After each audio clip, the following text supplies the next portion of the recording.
झारखंड विधानसभा का बजट सत्र शुरू हो चुका है।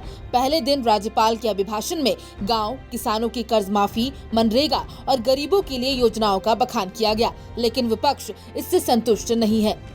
चाहे कानून व्यवस्था की खराब होती हुई स्थिति हो, नक्सलियों का बढ़ता हुआ प्रकोप हो, बलात्कार की घटनाएं हों, बेरोजगारी की समस्याएं हों, जेपीएससी का मामला हो, भाषा के ऊपर जिस प्रकार से सरकार प्रायोजित विवाद चल रहा है, ये सारी चीज़ें हैं जो सरकार को घेरने के लिए काफ़ी है। विपक्ष की मांग है कि राज्य के सामने जो ज्वलंत मुद्दे हैं, उन पर तो कुछ कहा ही नहीं गया।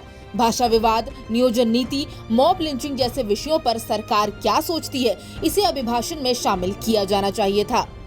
इस राज्य की सरकार ने एक बार विचार किया, दिसंबर में विचार हुआ और राज्य की सरकार ने कहा कि हम भोजपुरी को, मगही को, मैथिली को 2 जिलों में, धनबाद, बोकारो में हम क्षेत्रीय भाषा की मान्यता देते हैं। तो जब सरकार इस तरह का कोई निर्णय करती है तो उसका आधार होता है, कोई एक नीति होती है, कोई गणना होती है उसकी। ये गणना क्या थी जिसके आधार पर सरकार ने एक बार तय कर लिया।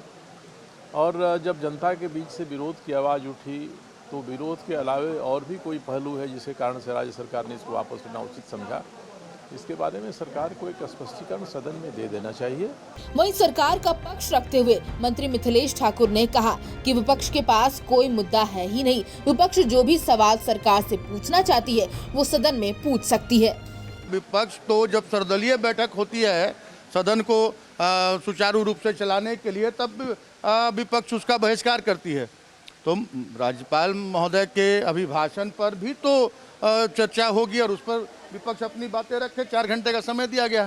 करीब 1 महीने तक चलने वाला झारखंड विधानसभा का बजट सत्र कई मायनों में महत्वपूर्ण है। बेरोजगारी, नियोजन नीति, भाषा विवाद, मॉब लिंचिंग जैसे मुद्दों पर हंगामा होना तय है। देखना यह है कि सरकार विपक्ष के इन मुद्दों से बच निकलते हुए कितना काम कर पाती है। रांची से सहयोगी नवल के साथ समाचार प्लस के लिए अंकुश सिन्हा की रिपोर्ट। समाचार प्लस, खबर वही जो हमने कही।